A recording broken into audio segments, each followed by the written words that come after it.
So what I try to do is, first of all, what I'll try to do is to give you the context in how Saint-Paul des Métis came to be, and then I'll look at land use, and then I will be looking at the trafficking of land. So that's mainly what I'm going to try to do in the next 25 minutes. Okay, so here you have Father Lacombe, who in 1895 decided to develop a plan for a large Métis reserve. And in this sense, you have to forget the idea of reserve like an Indian reserve, you know, like it's a bit different, and I'll explain as we go forward. A plan for a large Métis reserve to be granted by the federal government. So there was a reasoning behind this creation of this colony. I'll use the term colony also, and this is annoying because it's changing on its own. It has its own life. So first of all, it was mainly to alleviate social breakdown, and Leah mentioned that when she did her presentation of dispossession, and especially after 1885, after Batoche. And also, he proposed the plan as an alternative to Scrip. So, Father Lacombe, in 1891, so I did a lot of research on his writing, and he writes often to his bishop. I guess that's normal for a priest, and to Bishop Grandin, and he indicates that he worries about the future of the Métis, and he stresses the bad influences of white people, and mainly, well, when it comes to the future of the Métis, there's a lot of things that are changing, especially what we call Alberta today, in the sense that there's hunting laws and fishing laws that are being passed, and they are restricting people into their movement and into their abilities of either hunting or fishing, depending. So that means that people end up being in some difficult situations, some families, and he reiterates his worries to his bishop, in January 1895, and he adds that there are a number or numerous families around Edmonton and Calgary and Lethbridge and Fort Macleod that live difficult lives, and he says that those lives are more difficult than the First Nations at the time. He also mentions families that are living in Montana, Métis families that are living in Montana, and of course he's a priest. So nomadism is not his favorite word. And he wants to settle people down, and he wants to call upon the Métis that are living in Montana to bring them north and eventually settle somewhere in Alberta in order to be able to have influence on them. At the same time, and you have to look at the larger history also, the Catholic Church was very worried about what the Protestants were doing. They were their competition. So they were running some kind of a marathon together, and they didn't know exactly who was going to win. And so he was worried mainly around education. And he was hoping that the Catholic Church would have, would manage to be the chosen one by the government to lead educational projects.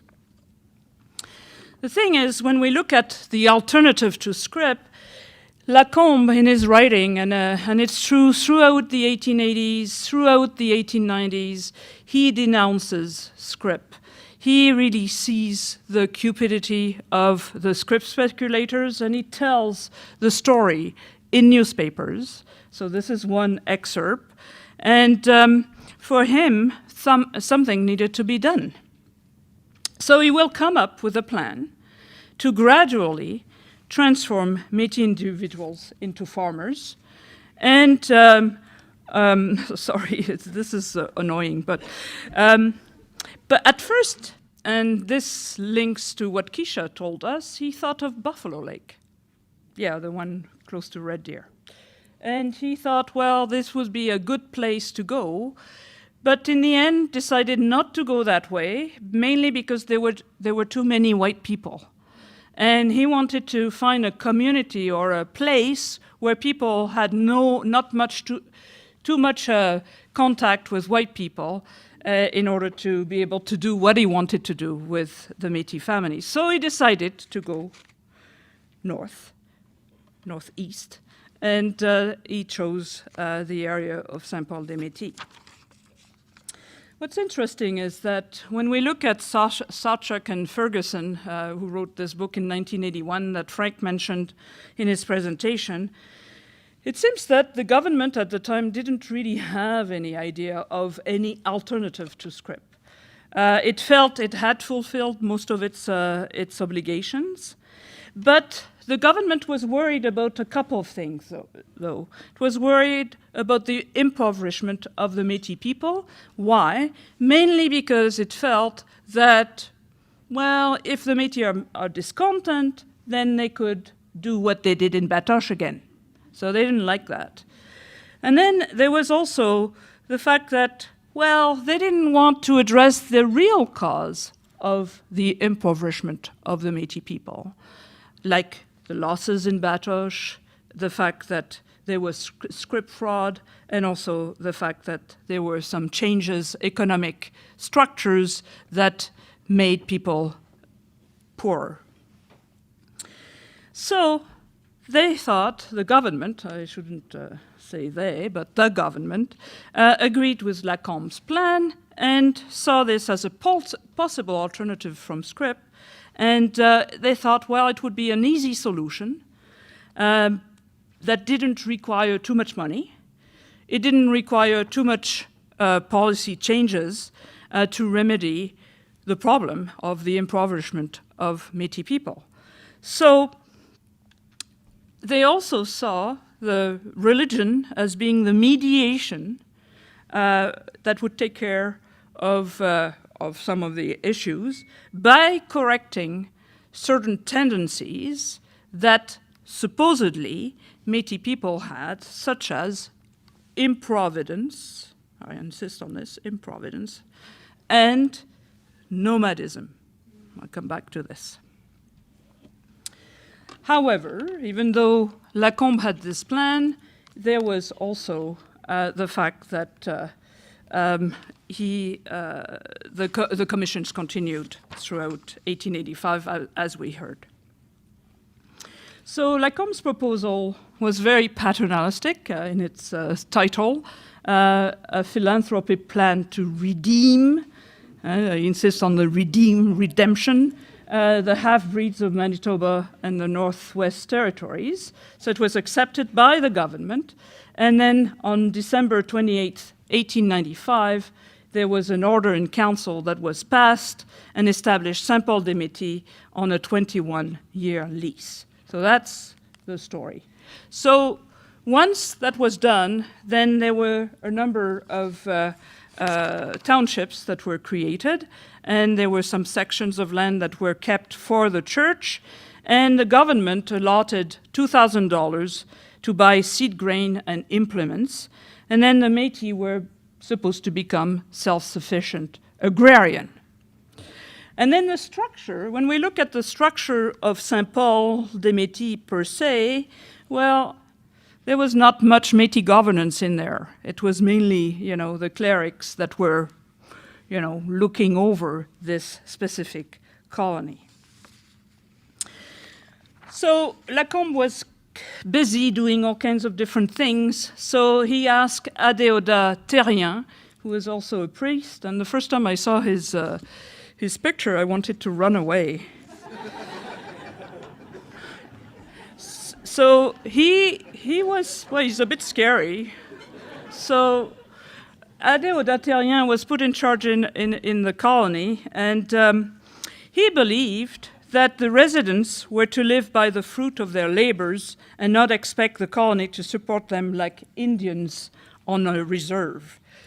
But what's interesting, in 1924, when he ends up in Saskatchewan, because, you know, like they're pushed away and then they're placed somewhere else, for a region, Onion Lake, he says that, you know, people should have been put into reserve, like Indian reserve, with agents, instructors, residential schools to initiate them to agriculture and sedentary life. So I guess one changes its mind very quickly. But I think in part this has to do with what happened in St. Paul. So Lacombe does not waste any time. He publishes, he puts ads in newspapers, in Cree, in French, and in English. And then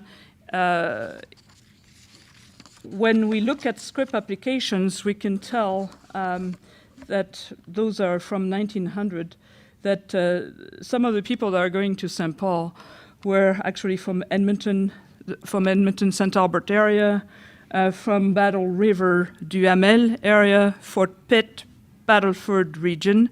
Some had withdrawn from treaty, and some families came from Montana. So of course, it would be very important to actually try to do a very in-depth study of these Scrip applications, but nobody has done that yet. So each family was supposed to receive first 40 acres of land, but an Ordinance Council increased the size of 80 acres in 1896. Then there was livestock, agricultural equipment, access to hay, grazing, and woodcutting that was supposed to be part of that. And then what we're seeing is that the first year there were 30 families, then we go to 1904, 80 families, but by 1908, there were 63 families in St. Paul des Métis. In 1899, the Grey Nuns established a boarding school, and then the kids are going to put it on fire in 1905. I'll come back to this. So this is a map, this is a map of St. Paul, and we see the names of some of the people. I don't know, you might not see that well. But the thing is, what you have to realize is that by 1908, the Métis leases were terminated. And 2 years later, the colony was opened to French Canadians. And the original Métis settlers of St. Paul des Métis, of course, were really upset about that and sent a petition to Ottawa. This petition hasn't been found. We looked at it, so I know somebody from the archives. If you have it, please forward it to us. And if somebody has it somewhere, let us know. But despite the request, the French-Canadian settlers came and caused many Métis people to leave the region.